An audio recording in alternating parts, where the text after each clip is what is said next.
Well, welcome everybody. We are so glad you have joined us.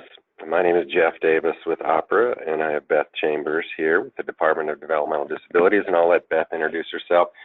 And off to the side, we have Teresa Ryan. I don't know why she's not joining us, but she'll chip in when she wants to. So we're glad you're here. We're going to chat a little bit about a new training initiative that we've got called Back to Basics. We plan to make this a continuing, ongoing series, right, of trainings that focus both on the fundamentals and best practice, and hopefully to instill in us some creative thought as we go forward. So we've got a PowerPoint for you. We'll do a little bit of things.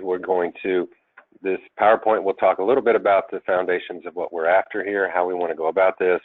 We'll talk about our July, August, and September training schedule and what we plan to do after that. And I'll let Beth say a few words. How about that? Okay. Hello, everyone. I'm Beth Chambers, work for the Department of Developmental Disabilities. And as Jeff said, we're partnering to kind of kick off this continuing series of training, which I think we're all very excited about. The reason we started talking about this is there's still a huge number of citations in some of the basic fundamental areas, and we really want to kind of take a proactive approach and empower people to master that minimum compliance in the basic fundamentals, and then hopefully move into some much more exciting topics about how to help people get better lives and collaborations between providers and county boards. We are very excited about what we're going to present today and to really kind of kick things off. Right. And we anticipate, I'm so sorry. I just want to say, we have everybody muted right now. If you have a question, please type it in the chat box and we'll address it as we go. Very good point. Thank you, Christine. So shall we start with the PowerPoint, and then we will interrupt for questions as they go along. How about that? Okay. So you can see, if you can all see this, you can read it, but I think as just to highlight again, this is not one-off here. We're going to learn as we go along, and we are going to focus on making you a higher quality provider or assisting you or complementing your efforts, all right? And as we learn, we will adapt. Right. So here everybody likes quotes. Here is one. I don't think you can say enough about fundamentals. I guess part of the conversation, ongoing conversation that Beth and I have had in leading up to this is that we feel that everybody is in some respects so stressed by the day-to-day workforce challenges and other kinds of things that sometimes you can get away from just those basic fundamentals that if one does not pay attention to can lead you to much more, right? Many more problems than you might like. So you'll see that we're going to start out with some of the fundamentals that you may already think you know, or do know, or you may practice religiously, but we want to make sure that all parts of your organization, from the CEO on down, right, and those responsible are understanding their role and paying attention to the fundamentals. So I'll read it out loud because I think it's fair, and it's worthy of everybody paying attention to, not just in our system, but anywhere. Success is neither magical nor mysterious. I think we know that, don't we? Success is the natural consequence of consistently applying the basic fundamentals. We attributed that to the gentleman who wrote it. Yes. So back to basics. I'm going to turn this over to Beth in a sec, particularly when we get to some of the statistics that you may or may not know, but I think are worthwhile in seeing and reinforces our point. But we're going to start the Back to Basics training regionally, right? We think we're going to do these in person, and we think regionally is some of the best way to reach out for folks so that you can get your staff there. We know sometimes it's very difficult to come down to Columbus to commit that kind of time and travel. So we're going to invest our resources in getting out to you across the state of Ohio, and we'll show you the schedule, and certainly the July schedule coming out. But we will also do some things centralized, and we're finding that these webinars in and of themselves are so very simple. Right. And you don't have to travel, and we can take these webinars and we can get them out in any number of different ways. I should say out loud that this is not an OPRA only, not an OPRA member only kind of a thing. We want to make sure that our system succeeds and providers succeed within that system. So we're going to try and get this out as broadly as we can. If folks want to attend, we think the system will be better for it. So we'll be in 3 parts. You'll see a consistent schedule of events through July. We'll show you that shortly. We'll move on from that into August, sort of taking a touch of a step up from the fundamentals in August, and then in September, we're really looking at it as sort of a quality added, right? Right. Added value kind of, if we go from there. But we're going to start in these 3 months in large measure focusing on compliance, and Right. we'll build from there. So I will let Beth talk about what they have found. Okay. I wanted to touch a little bit more on what Jeff said about, starting off with providers. We are still seeing huge numbers of citations, and we certainly want to prepare people. Our job, it may not seem like it, but we do compliance reviews, but we would actually love to work ourselves out of focusing on these kind of citations. We really want to move on beyond this. So we really want to take that proactive approach and help people become successful. We want people to succeed in these reviews, and just because it's the right thing.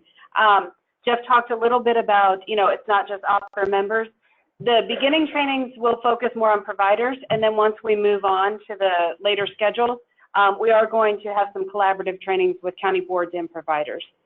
But I think it's important to emphasize why compliance. These stats are from our 2017 annual report. It shows, a huge number of suspensions. Again, we don't want to have someone enter into that suspension piece. So our trainings will also go into, we want to help you prepare for things just on a day-to-day basis, but we'll also go over the sanctions process to really focus on helping people avoid that piece of our process where we don't want people to go into suspension or proposed revocation. So as you can see, there's still quite a high number of suspensions. And then the revocations also kind of a increase there as well. Honestly, we have a lot of managers. We have a lot of time and resources devoted to this as well, which we want you all to be able to allocate your resources a little differently, and we also would like to allocate our resources differently. So as you can see, these numbers they continue to be very high in the suspensions and revocations.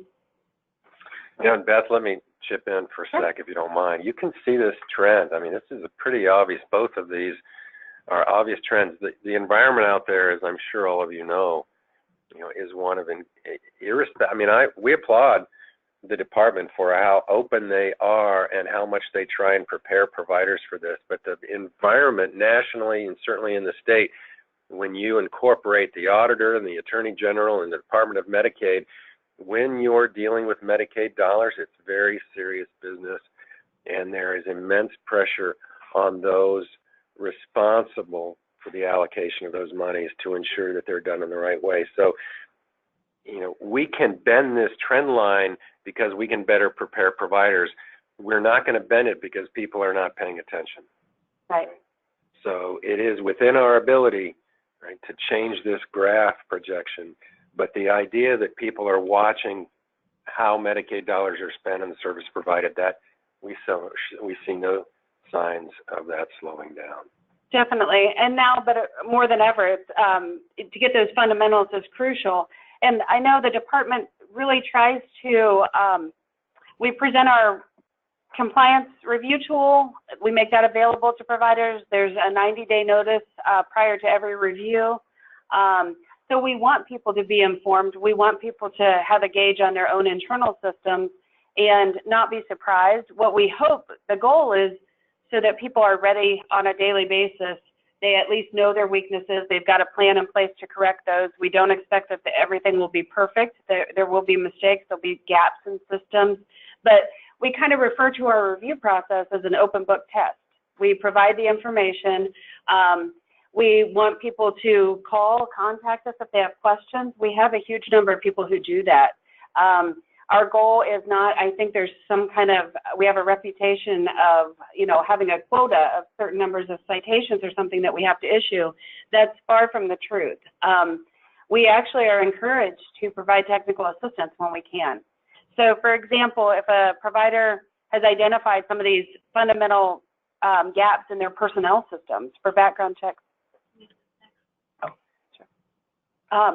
So what we've done is really reached out to people, said, if you put a plan in place, contact us. If you've already implemented a solid plan of correction, we'll be willing to take that into consideration. We might just provide technical assistance and not issue a citation. We want to work with people in developing a solid plan of correction too, to avoid the situation in the future. So with that, if there is an area of noncompliance, we issue a citation, and with that plan of correction from the provider, we require a fix for that individual case, and then a systemic kind of plan of correction also that keeps that from reoccurring in the future. So our goal is to help people have the tools and resources to be successful. So the next... did you cover all? Did you? No. So the next slide is what we've learned. We've recently, you saw the stats for the suspensions and revocations. We see problems when agencies grow too fast. They're maybe not equipped to take on as much business as they try to do. We've seen recently that providers with great reputations in the past have recently come into some struggles. I think our unit really tries to work with people to get them back on track, and a lot of times that's ongoing monitoring, ongoing technical assistance. We're also incorporating every day more technical assistance into that to know that if people want to get into compliance and move forward, we are more than willing to help them do that up to a point. Like Jeff said, if people just aren't paying attention, then we take a different path. Communication and consistency, again, a lot of times that's with very large agencies. Lack of ongoing training, problems are severe by the time we become aware of them, and that's really not good for anyone. We want to be a resource. We want to have people contact us. We want there to be collaborations where also county boards, if they become aware of some problem areas, that they notice the red flags and kind of get a system in place to help. Lack of consistent staff, as we all know, there's a severe staffing shortage, but there are still these basic requirements that still need to be in place. And we'll focus on that. As Jeff said, this training series is going to continue to build, so we will get to staff retention, we'll get to all kinds of things later in the series. Changes in leadership, that's huge. Huge that people get mixed messages, just very many changes. It's hard to keep up with the day-to-day, and then you have a major change. It's hard to get consistent messages out. And then we see a lack of internal compliance systems programs where, again, it goes back to that internal self-awareness. We also want to link that with, we mentioned our compliance review tool. The tool is exactly what we focus on during our reviews, so that is absolutely meant to be used as a self-review. So you can be aware of any gaps long before we arrive. Okay, and this goes into the top citations for agency providers. Initial and 5-year database checks, not completed on time. Valid BCI, FBI checks, not completed for direct support professionals. Direct service staff did not complete initial training. 5-year database checks were not completed. So there are separate, we feel personnel is such a crucial element that we try to avoid stacking citations, but to me it's very different that we need to know if the training was done late or it didn't occur at all. So if you have problems in personnel, there will be multiple citations. So individual specific training, not completed to providing services. To me, sometimes we see that that's happening. We do have other ways, but it's very important that that is documented.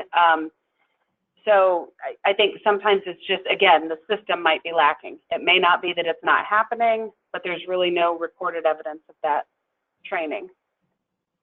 Service plan not implemented as written. Again, that goes into kind of the collaborative approach. We see sometimes where the provider does not agree with the service plan and they're implementing kind of their own thing. Well, we have to get back to team process. Somehow we have to figure out that if there's a problem, that provider is agreeing to implement that service plan as written. So if there are changes that are needed, there has to be evidence that the provider contacted the county board. Now, if we see that and nothing was done. Say the SSA was made aware, they didn't make the changes, then we would follow up with the county board. So we're really focusing on roles and responsibilities with that. You might give just a quick example of how that might happen. The service plan not being implemented? Okay, so say someone has an outcome, and their outcome is to explore community options 3 times a week so that they can be involved in a club or community organization. A lot of times we hear the provider saying, that's not realistic, we can't make that happen, but it was never discussed at the time the plan was being developed. So that's something, if we saw that no progress had been made on that outcome, that the provider had no documentation that that was occurring, we would issue a citation for not implementing the plan as written. So in actuality, what we would expect to happen, I think, would be for the provider to say, for whatever reason, even if everyone agreed to it in the beginning, and it's just now the person has no interest, they're not doing that. I always compare that to my New Year's resolutions. Sometimes that changes a lot. So if the person has no interest and it really is that the plan needs to be changed, we would expect that that provider contacts the county board and request that so that that's happening. Another thing is someone's supposed to be doing exploring job options, or they're supposed to be working on laundry skills. You know, that's part of what they really want to move towards independence, and it's just not happening. So we would expect to see that if the service plan identifies something, that the provider is working on that and implementing it as written. Does that help? Okay.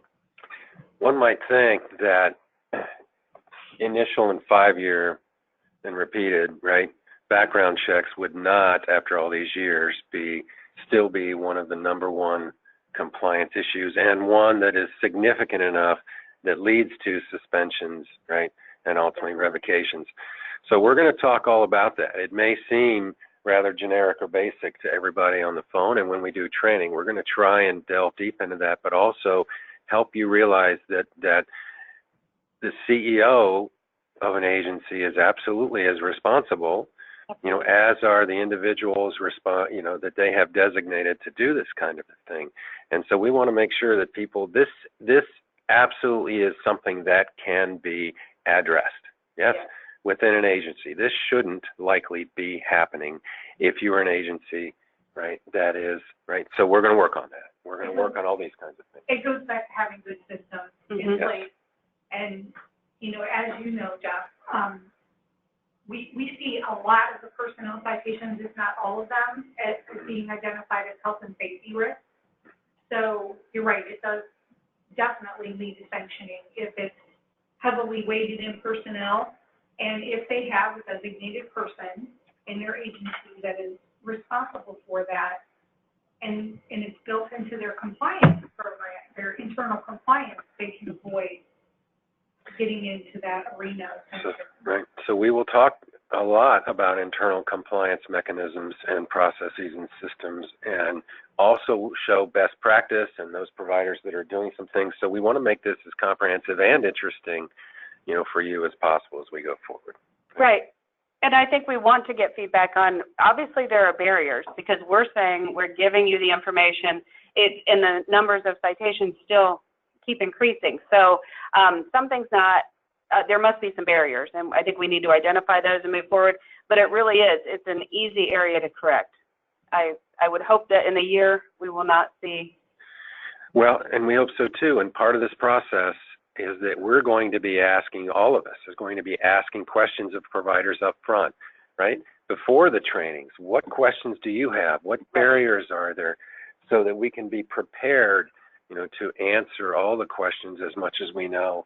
Because I'm sure there are new questions all the time based on different things, but we want to be as prepared as possible. So this will be an ongoing, continual communication effort between us under the Back to Basics brand, right, in how we help you become better providers and out of the line of fire of state compliance. Yes. Right. Okay. So where do we go from here? Where do we begin? Well, we're going to jump right into it. Beth? Okay. In July, we decided to kind of focus on just the personnel section for July.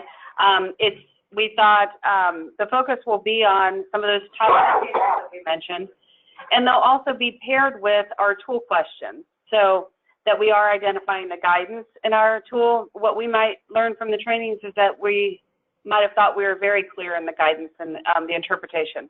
Maybe it isn't. So it's going to focus on background checks, database checks, transportation requirements. We'll have some examples. We see the good, the bad, and the ugly out there. So we'll try to, give some examples, some takeaway, and then focus on initial and annual training.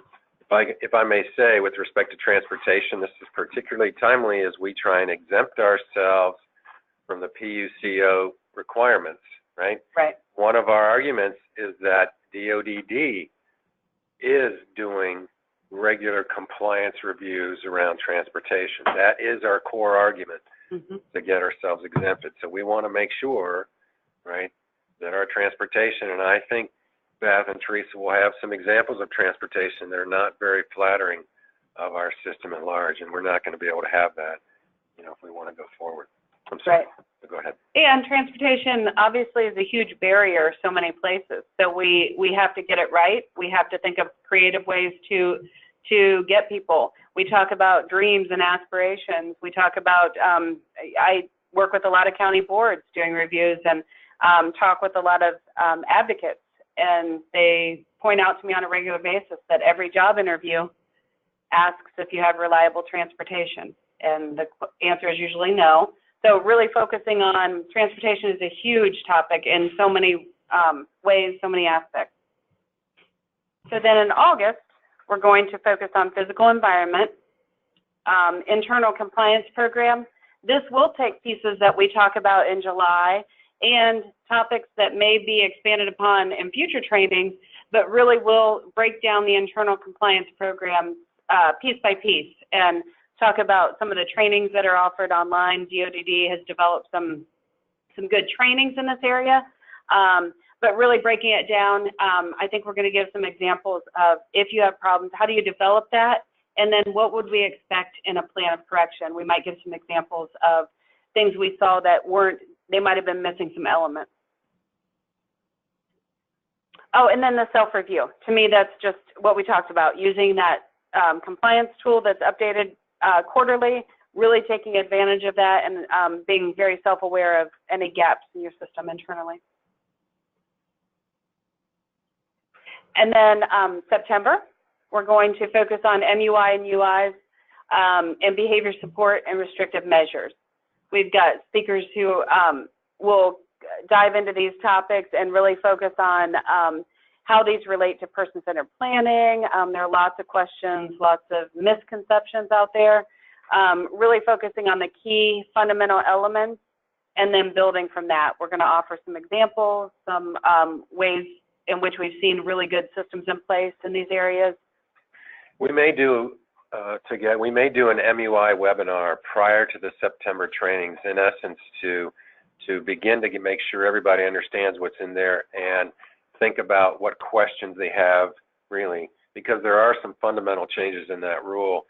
So it should lead us into the September trainings, and also for training on the rule itself with county boards and whatever things that we really need to have a discussion, I think, for the whole system and how it trains itself on what the MUI rules. So look for that, and that should be a natural lead into the regional September trainings. Mm-hmm.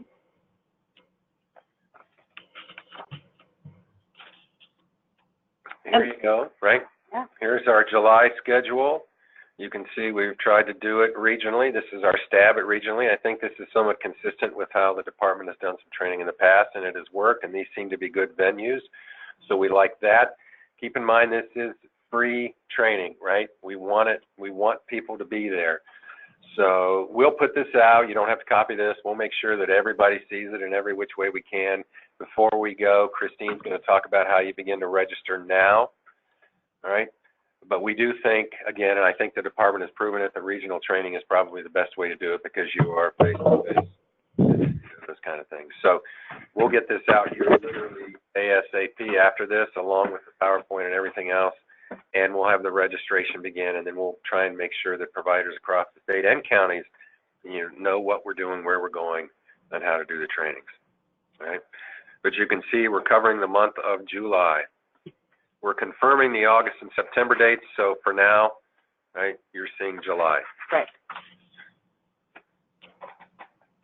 And then this next slide is what I think it's going to be very exciting once we get the fundamentals covered. Not that we won't have to go back, you know, and offer refreshers.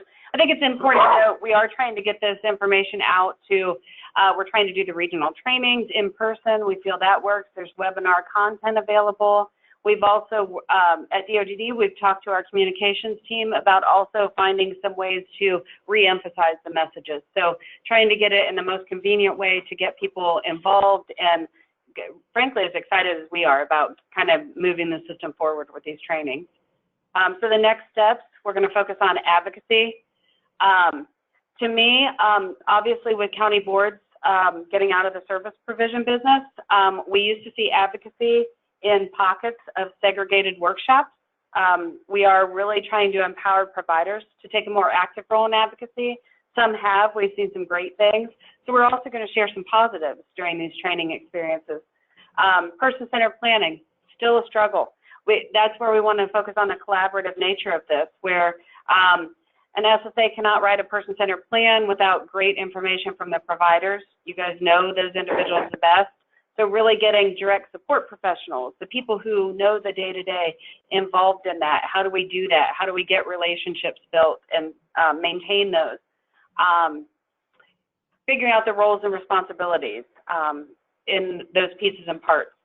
Plan implementation and documentation. I know there's a lot of questions out there. There's a lot, but I think when we look at that team process, that's also going to lead into plan implementation and documentation. Least restrictive settings, really looking at those HCBS requirements and what is restrictive settings. We are certainly being pushed to look at things differently, to really have and encourage people, empower them to make those community connections, not to just visit their communities, but to be of their community. And that takes everyone. Again, that can't be done in isolation. Relationship building, probably the most fundamental thing in this field. We really, everything comes down to relationships. Action steps, I know there's a lot of questions out there from providers. You know, how do we've got this outcome, how do we establish realistic and meaningful action steps for people? And then focus on mediation and conflict resolution. We know that there are times when everyone has to come together, kind of push their egos aside and figure out something for the best interest of individuals being served. So I'm going to focus on that. We've seen some really good things happen. We've seen some problem areas. We really want to focus too on some people who've had some struggles and how they've helped develop some strong systems. That's going to be incorporated into the training. And then the best is yet to come, the quality and beyond. That's what we've got slated for calendar year 2019. And we're going to focus on satisfaction, continuous quality improvement, moving from good to excellent.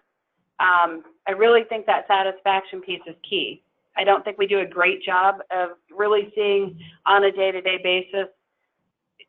Everyone's spending a lot of time and effort, a lot of resources on this. Is it working? Like, are our efforts paying off? And we can't judge that. It really comes from how do we gauge whether people are happy with what we're doing as a system.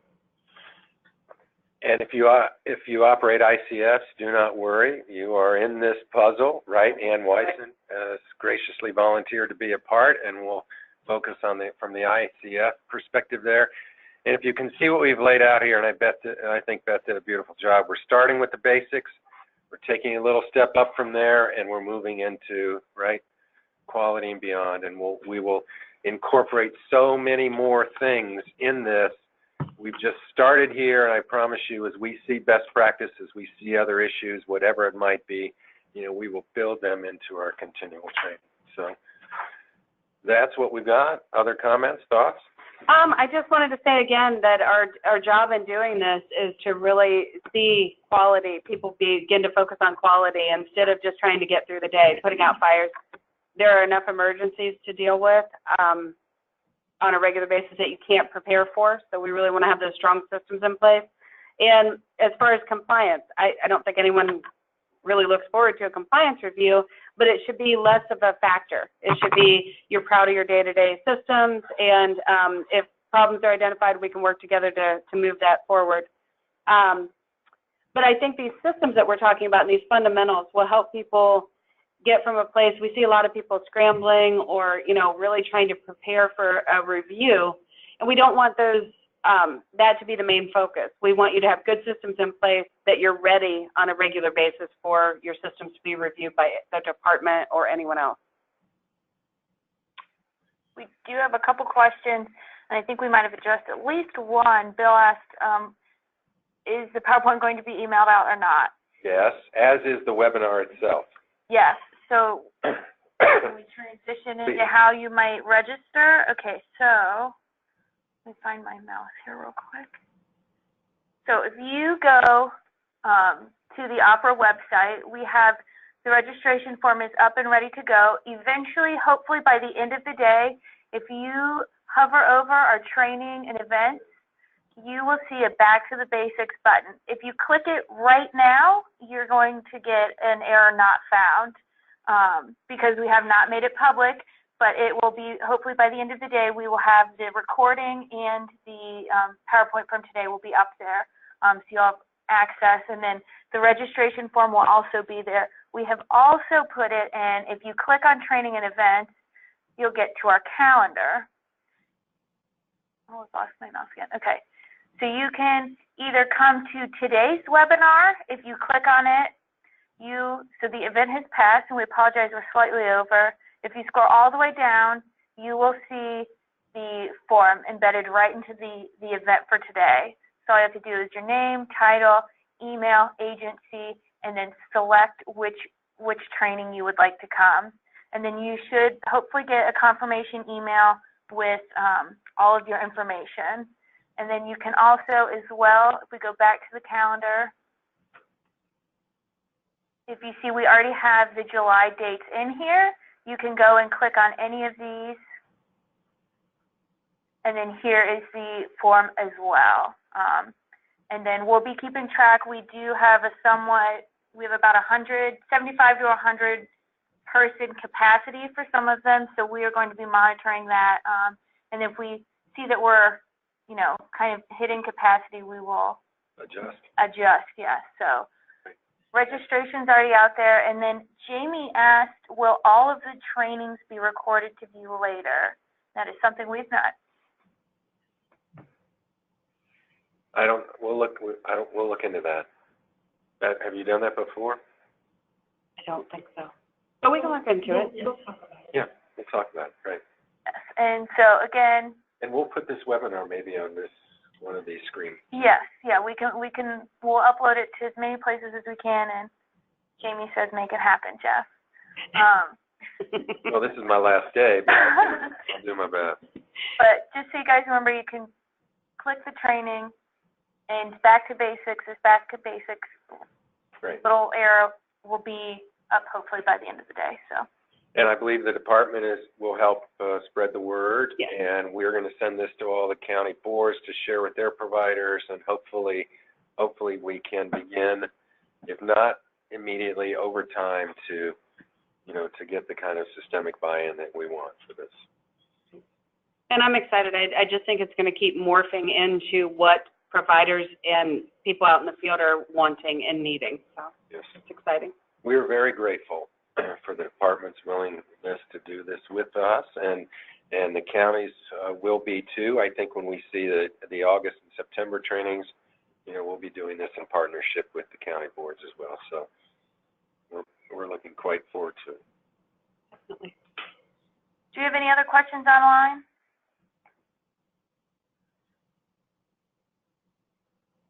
Well, we thank you very, very much. Thank you. Yes. Thank you all.